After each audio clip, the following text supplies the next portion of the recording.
Good day, and welcome to the Altria Group 2025 fourth quarter and full year earnings conference call.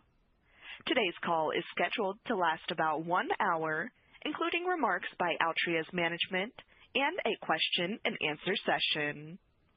In order to ask a question, please press star followed by the number 1 on your touch-tone phone at any time. Representatives of the investment community and media on the call will be able to ask questions following the conclusion of the prepared remarks. I would now like to turn the call over to Mac Livingston, Vice President of Investor Relations. Please go ahead, sir. Thanks, Chloe. Good morning, and thank you for joining us. This morning, Billy Gifford, Altria's CEO, and Sal Mancuso, our CFO, will discuss Altria's 2025 fourth quarter and full year business results. Earlier today, we issued a press release providing our results. The release, presentation, quarterly metrics, and our latest corporate responsibility reports are all available at altria.com. During our call today, unless otherwise stated, we're comparing results to the same period in 2024.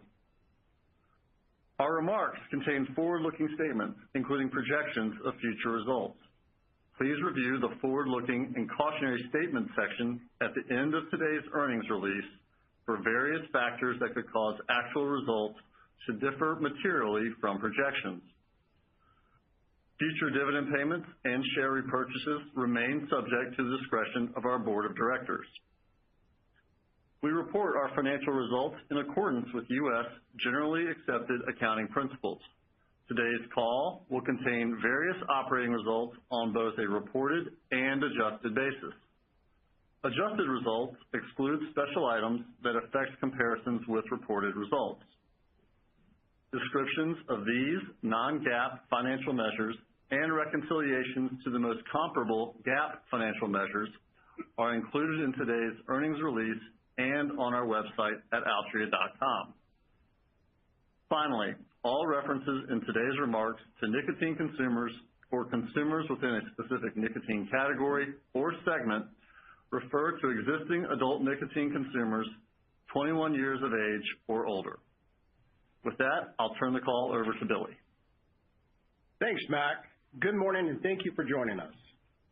2025 was a year of continued momentum for Altria, marked by strong financial performance, our smoke-free portfolio, new relationships in support of our long-term growth goals, and significant cash returns to shareholders.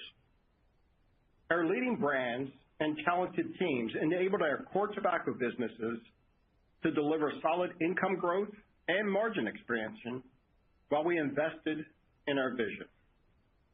For the full year, we grew adjusted diluted earnings per share by 4.4% and returned $8 billion to shareholders through dividends and share repurchases combined. As the year progressed, we achieved meaningful milestones that we believe advance our smoke-free portfolio and position us for sustained success in the U.S. nicotine space and for long-term adjacent growth.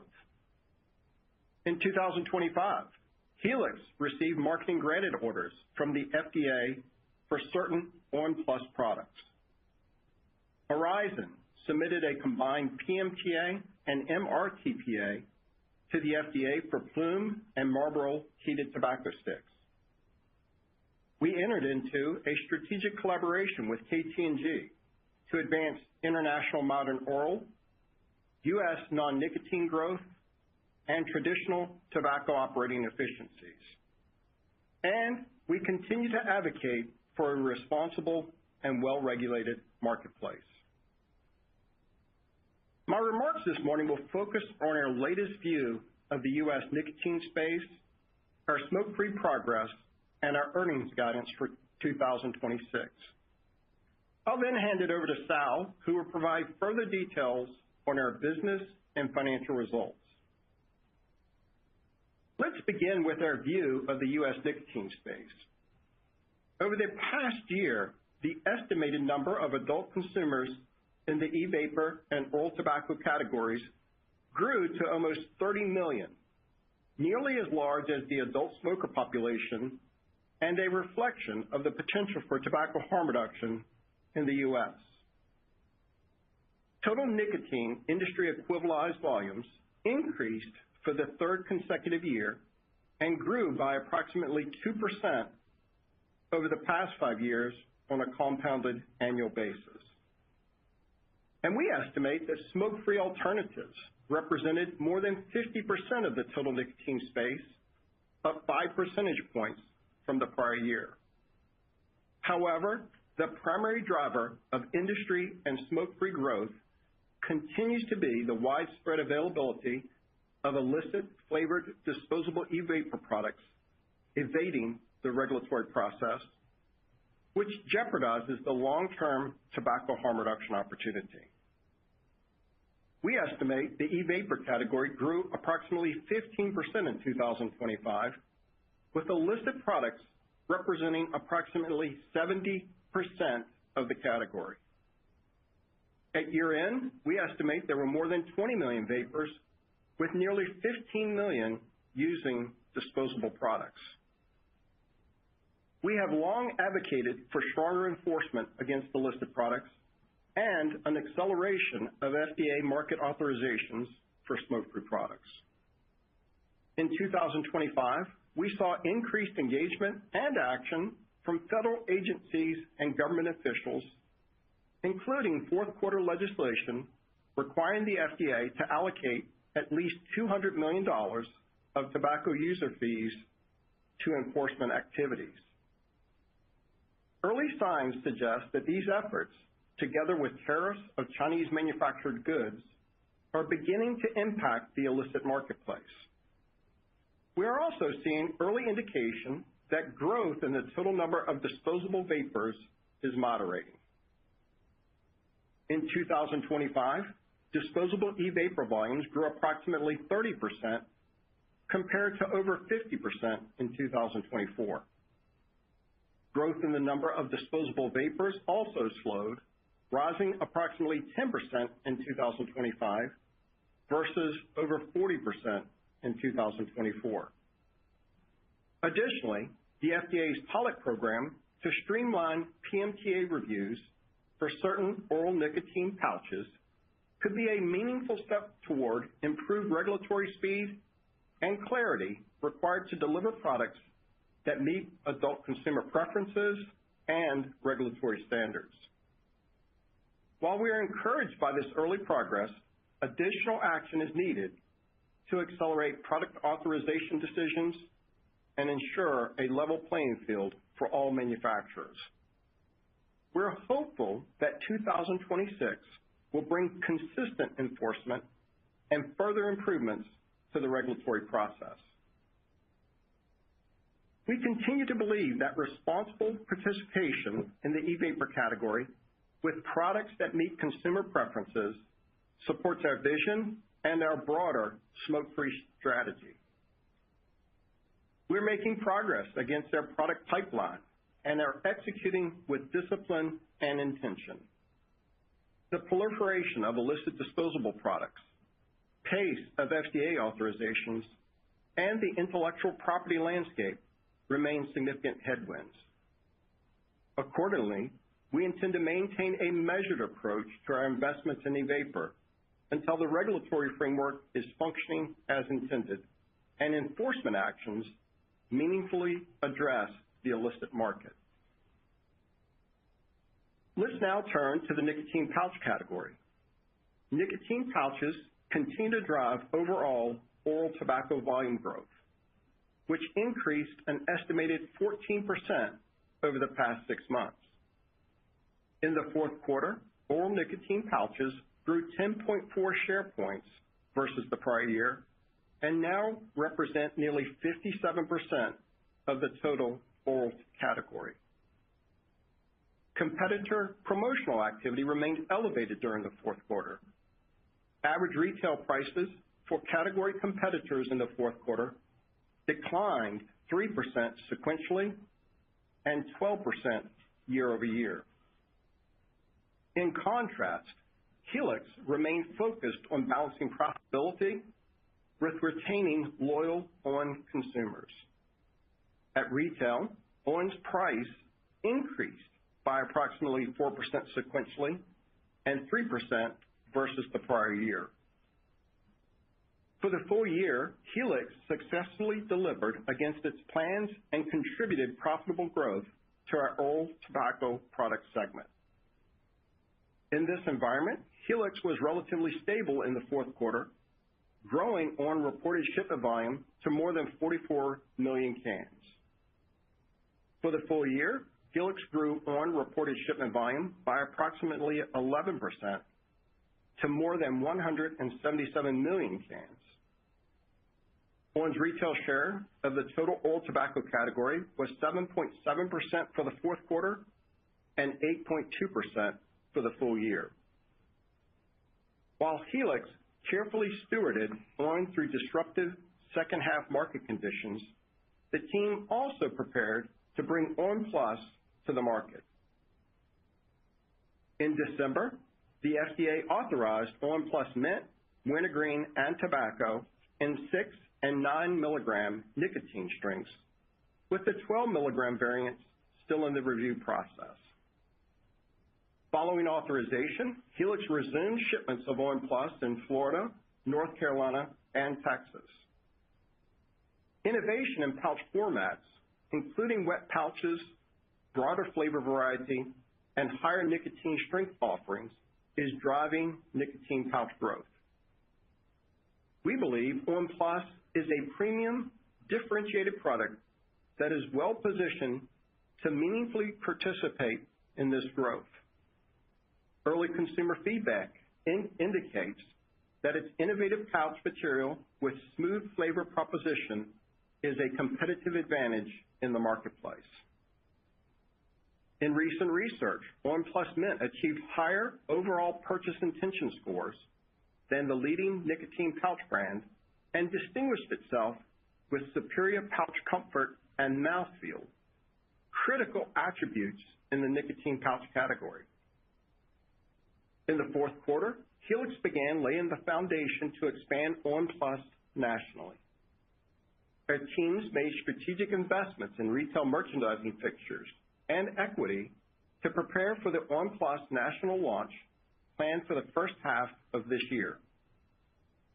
In 2026, Helix plans to focus on generating trial for on! PLUS and retaining adopters for on! Classic. We anticipate Helix will continue to be profitable for the full year 2026. Looking to the future, Helix's strategy remains focused on innovation and responsibly delivering on consumer preferences. In November, Helix submitted PMTA applications for on! PLUS products in 6 additional flavor varieties across 3 nicotine strengths. Helix looks forward to bringing these new products to the U.S. market. Turning to our international smoke-free efforts, we continue to focus on the fast-growing nicotine pouch category. In 2025, on! PLUS, and our newly added Fumi brand competed across select international markets through e-commerce and in targeted retail distribution. Fumi appeals to the 80% of consumers interested in slim, wet pouch products. Early performance has been encouraging, supporting our expansion to 40,000 retail locations in 7 markets. In addition, we added 3 new line extensions, bringing the brand to 12 unique flavor offerings. Our broadened nicotine pouch portfolio has accelerated international expansion and is generating valuable consumer insights that will inform future product development. While these are early days, we believe our expanded international portfolio and the momentum from our efforts in 2025 put us on a path towards accomplishing our long-term international smoke-free growth goals. Moving to our 2026 financial outlook, we expect to deliver 2026 full-year adjusted diluted EPS in a range of $5.56 to $5.72. This range represents a growth rate of 2.5% to 5.5% from a $5.42 base in 2025. We expect growth to be weighted to the second half of the year, reflecting a progressive increase in cigarette import and export activity over the course of the year. Our guidance contemplates planned investments to support our contract manufacturing capabilities, limited impact on combustible and e-vapor product volumes from illicit enforcement efforts, and NJOY ACE not returning to the marketplace in 2026. We remain committed to our vision and to building a portfolio of FDA-authorized smoke-free products for adult smokers and nicotine consumers who use smoke-free products. Our planned investment areas include marketplace activities in support of our smoke-free products and continued smoke-free product research, development, and regulatory preparations. In summary, Altria continued to build momentum in 2025. Our core businesses remain resilient. We advanced our smoke-free portfolio, and we opened new pathways for long-term growth in international modern oral and U.S. non-nicotine innovation. These efforts support our vision and enterprise goals. I am confident in our strategy, energized by the opportunities ahead, and grateful for our employees' commitment to delivering long-term shareholder value. I'll now turn it over to Sal to provide additional details on our business and financial results.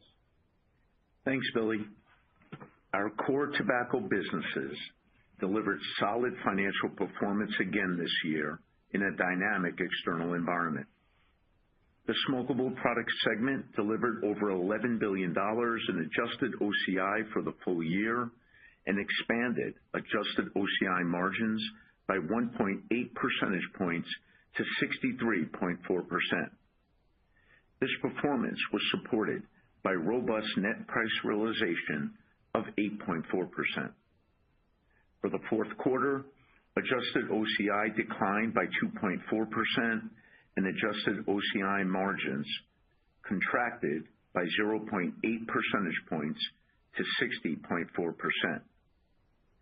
Year-over-year cost per pack comparisons were impacted by higher manufacturing costs driven by investments to build PM USA cigarette import and export capabilities. Smokable product segment domestic cigarette volumes declined by 7.9% in the fourth quarter and 10% for the full year. When adjusted for calendar differences and trade inventory movements, domestic cigarette volumes declined by 7% in the fourth quarter and 9.5% for the full year.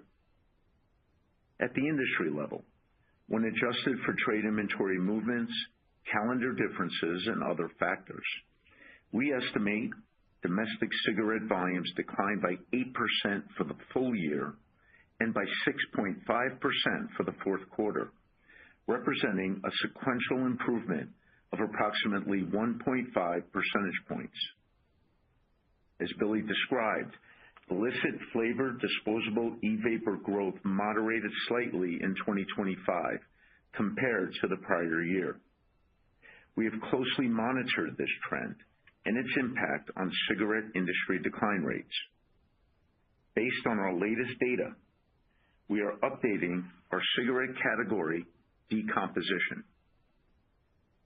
We now estimate that cross-category impacts, primarily driven by illicit flavored disposable e-vapor, contributed approximately 2% to 3% to the cigarette industry decline over the past 12 months, versus our prior estimate of 3% to 4%. In the discount segment, persistent discretionary income pressures remain the primary driver of growth. We also believe that the discount cigarette segment was most affected by the change in cross-category impact. For the fourth quarter and full year, discount retail share grew by 2.6 share points and 2.2 share points, respectively. Continued discount segment growth pressured Marlboro retail share, which declined 1.5 share points in the fourth quarter and 1.2 share points for the full year. In the premium segment, competitive dynamics during the fourth quarter contributed to Marlboro's share of premium decreasing 0.1 share point to 59.2%. For the full year, Marlboro remained the undisputed leader in the highly profitable premium segment, growing its share to 59.4%, up 0.1 share point versus the prior year. Basic continued to capture share in the discount segment, reflecting PM USA's data-driven total portfolio approach to meeting a broad set of consumer needs. In the fourth quarter, Basic retail share grew by 0.6 share points sequentially and 1.9 share points year over year. Basic's strong performance demonstrates PM USA's ability to deploy advanced RGM capabilities to effectively compete in the most price-sensitive stores while minimizing incremental impact to Marlboro. In cigars, Middleton continued to outperform in the large mass cigar industry. For the fourth quarter and full year, Middleton reported shipment volume increased 4.2% and 1.8%, respectively. Let's turn now to the oral tobacco product segment. Strategic investments behind on! and on! PLUS contributed to a 4.6% decline in adjusted OCI for the fourth quarter. Over the same period, segment adjusted OCI margins contracted by 5 percentage points to 64.5%. For the full year, adjusted OCI increased by 1.3%, and adjusted OCI margins expanded modestly by 0.1 percentage points to 67.9%. Total segment reported shipment volume decreased 6.3% for the fourth quarter and 5.5% for the full year, as growth in on! Was more than offset by lower MST volumes. When adjusted for trade inventory movements and calendar differences, we estimate that fourth quarter and full year oral tobacco product segment volumes declined by 6% and 4.5%, respectively. Oral tobacco products segment retail share was 29.6% for the fourth quarter and 31.9% for the full year. Let's turn to an update on our e-vapor reporting unit. As Billy mentioned, while enforcement activity has increased, efforts thus far have not meaningfully reduced illicit e-vapor volumes to date. We now believe that effective, sustained enforcement will develop over time at a more gradual pace.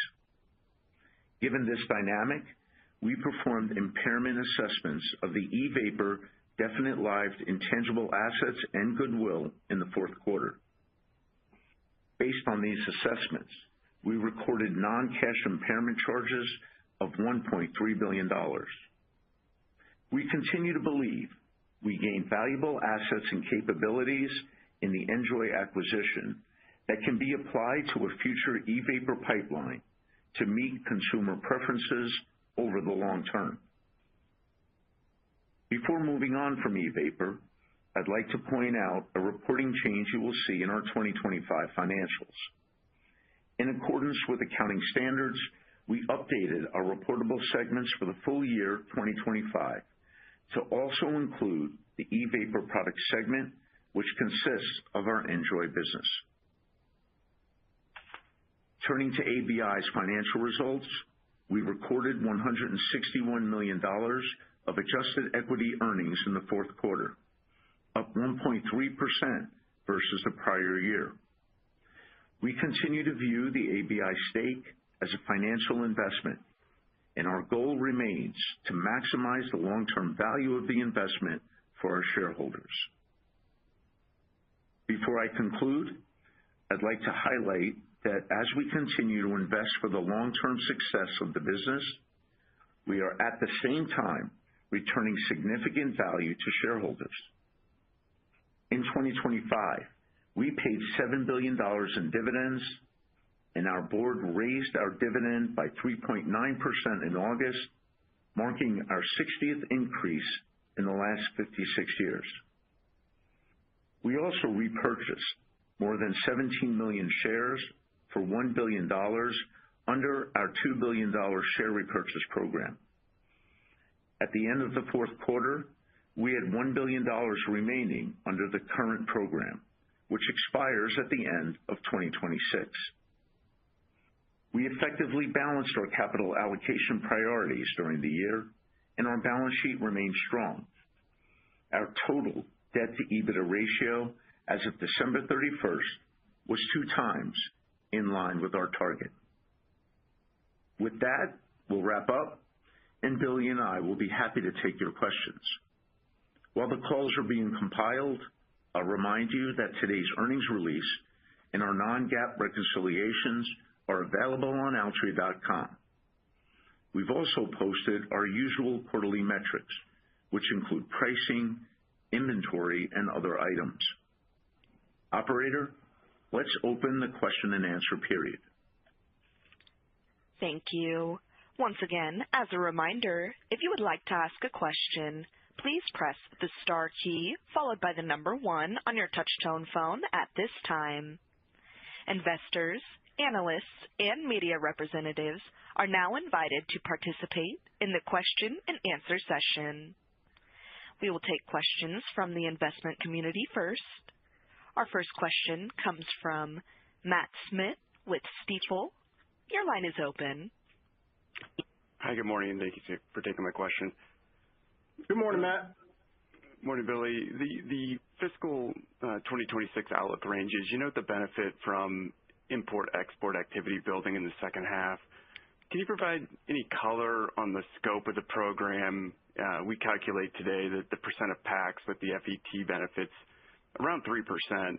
And if the second half benefits are more weighted towards cost normalizing associated with the initiative versus increased volume throughput that would unlock greater tax efficiency? Thank you. Yeah, it's a little bit of both, Matt.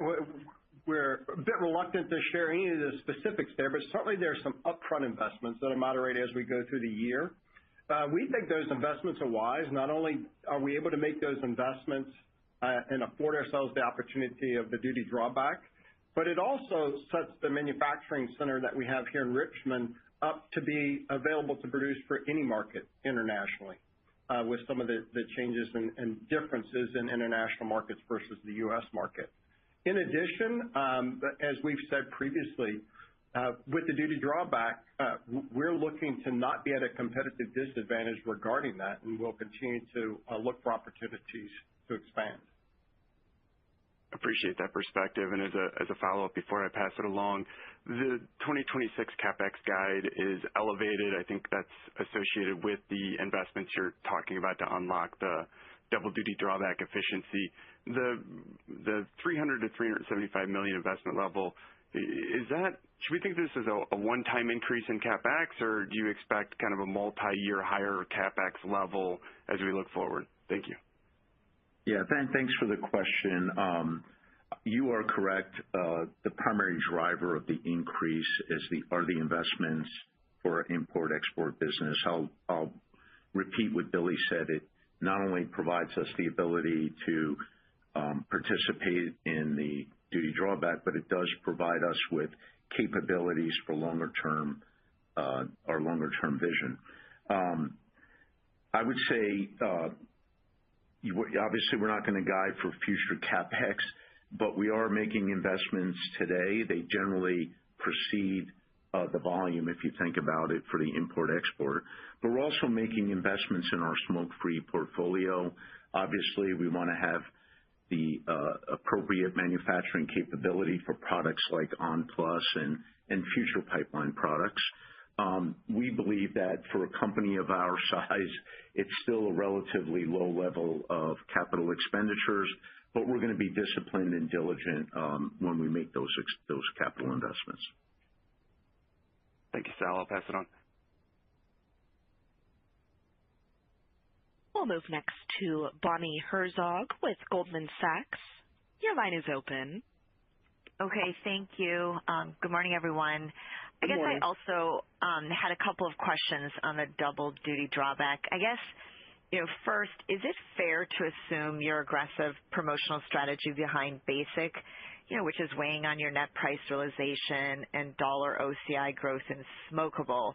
I mean, has that been implemented with the idea that these pressures can be offset this year as you ramp your import-export activity with KT&G? And then I guess, without a pretty big step up of this activity, it does seem like your smokable dollar profit growth will likely remain negative, which, could put you at the low end of your full year EPS guidance range. So just any thoughts on that would be appreciated. Yeah, I would disaggregate those two. Everyone wants to keep combining those two decisions, and we see them as independent of one another. Certainly, we're not going to be at a competitive disadvantage for the duty drawback, as we discussed earlier. I think when you think about the strategy around Basic, remember that only deployed in, call it roughly over 30,000 stores, so it's not a nationwide type effort. What we saw there were a number of stores where the consumer has been under severe economic pressures. And that's really the major cause of that has been the cumulative inflation that the consumer has been experiencing. And we felt it wise and prudent to invest behind Basic, not much different than if you go back in history, Basic before and then L&M at other times. Now we're repositioning Basic. And so in those 30,000 stores, we're able to apply the revenue growth management analytics that we have invested in. And you see the superb performance of Basic. What it does is it captures consumers that would have gone to deep discount. And it allows us to capture it with late navigation changes for our consumers, adjust accordingly. All right. And then any thoughts on just, this notion of if you don't get, a lot more activity, the import-export, just thinking about the EPS range you put out there, which is pretty wide. It's not any wider, Bonnie. If you go back, we typically open the year with about a 3% range. And then we spend accordingly as we move through the year and have more insight to how the year is going to play out. We feel very pleased to be able to provide the range that we provided and look forward to continuing through the year. Okay. And then maybe just a little bit of a follow-up that just, as we're talking about Basic, but, so then it does beg a question on Marlboro. Your retail share on the brand did drop below 40% for the first time, I think, ever. So how are you thinking about your strategy behind Marlboro? And then, how much of, your promotional strategy on Basic is maybe cannibalizing Marlboro? So I guess, Billy, maybe I'd love to hear, whether or not you might consider changing your strategy on Marlboro and, are you maybe rethinking your strategy to balance share with the goal of driving profitability? Yeah, I think it's important, Bonnie, to remember the strategy we use to manage the smokable segment. It's to maximize profitability over the long term while making appropriate investments in Marlboro and the growth categories. And we feel like we're executing against that. And so when you think about Marlboro overall, we feel very good about the strength of the brand, product availability, and the e-vapor related to enforcement. And I think it's intuitive that the consumer was feeling some price break when they moved over to e-vapor as that product availability is no longer available. And I don't want you to think that the consumer's moving back and forth. It's primarily dual consumers, those that are using cigarettes and those that are using e-vapor. And they decide on the occasion which product to use. As product availability was much less due to enforcement, and they went back to more cigarette occasions in their day, it's intuitive that discounts, brands, benefited from that. I think through time, we'll see if that holds true or not.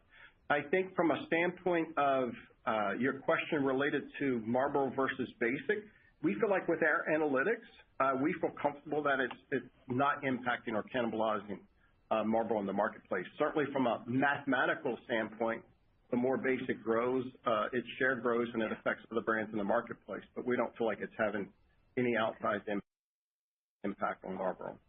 Okay, that's helpful. I'll pass it on. Thank you. Thank you. We'll take our next question from Eric Serotta with Morgan Stanley. Your line is open. Yeah, thanks for the question. Just wondering first if you have any commentary or color around some of the articles in, kind of popular press lately about increased smoking incidents among younger 20-something legal-aged nicotine users. You don't really seem to see it in the data yet, but you guys have better data on this than anyone. So wondering if you're seeing any increased incidents among any of the younger legal cohorts.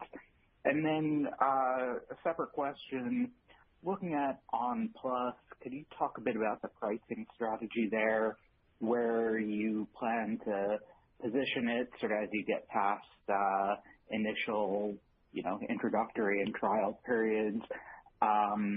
Do you think that could command a premium to the classic, and what you're thinking about in terms of pricing there? Yeah, thanks for the questions. I think related to your first one, I would refer you to their vision, which is to move consumers in a responsible fashion to smoke-free products. Nothing in the trends that I would point to. I've seen some of the same stories you have, and that is why we've been after the FDA for an expedited authorization process so that you can get smoke-free products in the marketplace and inform consumers about the risk of the various forms of nicotine in the marketplace. As far as on! PLUS pricing, while I'll be careful not to play out our whole strategy, we do believe on! PLUS is a differentiated product and commands a premium in the marketplace. And I would really direct you to gonicotine.com, and what you can see is the price differential where e-commerce now is live on a national basis. You'll see the price differential that on! PLUS is listed at there versus on! Classic. So we feel good about the strategy. Certainly as we introduce it at retail, we'll have various introductory price promotions, and that can vary state by state. So we'll continue to use our analytics, but we feel very excited about the differentiation we have and the consumer feedback related to that differentiation. Great. And then just one follow-up on the double duty drawback, not to be the dead horse here, but just in terms of sizing the potential here, can you talk or provide any color on what you're doing here that may be apart from the KT&G partnership or relationship? Are there things that are already in place, things that are set to ramp, I guess separate from the KT&G, just looking to see if there's any scope apart from that one partnership here and how you're thinking about adding capacity. Yeah, I think when you think about it, the cap on that opportunity is truly the matching of exports with imports. And as much as you can match on those, that is the if you will, the cap through time related to what's the opportunity. As far as specifics around individual companies or partners that we have relationships with, I'm not going to get into the detail there. Know that we are continuing to seek opportunities because we're not going to be put at a competitive disadvantage related to those other competitors that have both foreign or international manufacturing capacity and U.S. based. So we'll continue to seek opportunities as we go through time. Great. I'll pass it on. Thank you. Thank you. We'll take our next question from Faham Baig with UBS. Your line is open. Good morning, Billy. Good morning, Sal. A couple of questions from me as well. If I could come back to the controllable costs, I calculate they were up 14.5% in the quarter, and that sort of compares to a 9-month run rate of 9.5%. Was the investment behind this import and export the sole reason behind the different outcome in the fourth quarter, or would there be any other factors that you would point to? I would think the former is one-off in nature, but it would be good if you could clarify that as well. And I guess secondly, I have a few clarifications on nicotine pouches. Do I understand that you will be national with on! PLUS in the first half of this year, or you plan to start the national rollout? And I presume, as you've sort of passed this comment, there aren't any sort of supply chain issues that you would be worried about. And then the second clarification is on the momentum in on! PLUS. I know it's been in the market for a few weeks now. Are you able to provide any in-state data from a market share perspective that you may have seen in the early readings that we can try and extrapolate from, please? Yeah, so we'll try to unpack all of those. I'll let Sal start with controllable costs, but if we miss any, please follow up. Yeah, Faham, you are correct. It is predominantly the investments we are making around our manufacturing process for import-export. You know, if you think about it, there are different pack configurations, as an example. There are different capabilities we need for international markets. An example would be track and trace capabilities. So those investments precede really the volume and revenue you get from the export volume. So that is the driver that you are seeing. Yeah, as far as nicotine pouches, you're correct. We'll be national through the first half of this year, 2026. As far as momentum, while I would love to be able to share exact volumes or exact shares, it was a bit messy. You'll recall we launched in 3 states. Then we halted shipments to those 3 states related to the pilot program that was kicked off by the FDA. We have now launched back into those 3 states or resumed shipments. And again, we'll be national through the first half of this year. What we can share is the positive feedback anecdotally we received from consumers. It really supported some of the research we had where the consumer really sees differentiation in the mouthfeel and the softness of the pouch paired with great flavor. And so we're excited to be able to bring that national as we progress through the first half of this year. Thanks, guys. Thank you. We'll move next to Pallav Mittal with Barclays. Your line is open. Good morning. Thank you for taking my question. So I have 3 of them. Firstly, just a follow-up. So on this on! PLUS distribution, if I could just ask, I mean, why are you starting with just 3 states and not go out national from the start? Because you do have the distribution in place already. And just to check, is there any inventory benefit from on! PLUS in the Q4 numbers? Yeah, so from a standpoint, really no benefit in Q4. Remember, we had just initially started distribution in the 3 states, and then we halted that as we progressed to the end of the year. So we had very minimal, and it was a bit messy. I think when you think about why the 3 states versus national, it was easy. The sales force had already sold it into retailers. It was easy to turn those shipments back on, and they're in the process of doing that on a national basis. So that'll follow as we progress through the first half of 2026. I think that got all of your questions, but if I missed one, please follow up.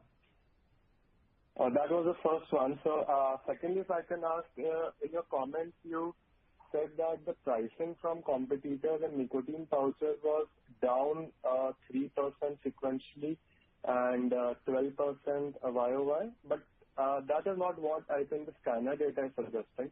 And it seems pricing is rather up for the larger players. So can you just help us understand what we are missing there? Is there anything in terms of promotions or trade margins or some other factors?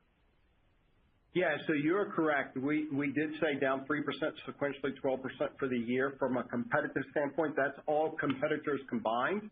I think what you saw was a significant competitor promotion that took place in the 3rd quarter into the 4th, where free cans were distributed for any nicotine purchase. That had a significant impact on competitive pricing in the marketplace. As far as, and we're excluding, if you will, on Classic. From on Classic, we were up in price both sequentially and total year. So that was the comparison we were trying to draw, that there's significant promotional activity in nicotine pouch, both in the third quarter and the fourth quarter. Sure. Thank you. And once more for your questions, that is star and one. We'll take our next question from Damian McNeela with Deutsche. Your line is open. Yeah. Good morning, gents. Thanks for taking the questions.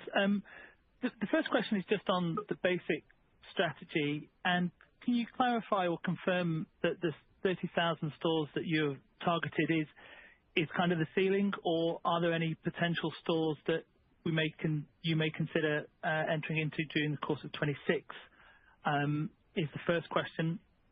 The second question is just, are you able to sort of indicate the payback time from the investment that you're making in manufacturing facilities to help import-export? And then the last one is just on the step up in costs that you saw in Q4. Are they likely to repeat in Q1 and Q2, or are they done now, and it's the second half we'll see an improvement because you're seeing improved import-export volumes? Yeah. So I'll take the first one, and then I'll turn it over to Sal. As far as basic, again, slightly over 30,000 stores currently. We'll continue to monitor the situation. We want to be there for our consumer that's under economic pressure. We feel like it's prudent. Basic has performed very well. As I mentioned earlier, L&M used to play that role for us, and we've increased profitability on L&M. And it allows us, as the economic situation changes, we're still in connection, and the consumers in our portfolio brands, we're able to have conversations with them through time. And as that economic situation changes, you can look to see us adjust price promotions in the marketplace. So we feel like it's good. As far as number of stores, we'll make adjustments around the fringes, but we feel like we're in the right group of stores, but we'll continue to monitor that as we go through 2026. Sure. And Damian, to your other two questions, the return on investment for the import-export is very strong. The payback is less than a year. As far as continued spending, as Billy pointed out earlier, the back half weighted nature of our EPS growth guidance really is both volume and cost. So there are some incremental costs that continue to happen before you realize the revenue, and that happens when you enter different markets or different partnership arrangements. So yes, we expect some elevated investments up front as you get more volume through the import-export process. Great. Thanks. Very clear. Thank you.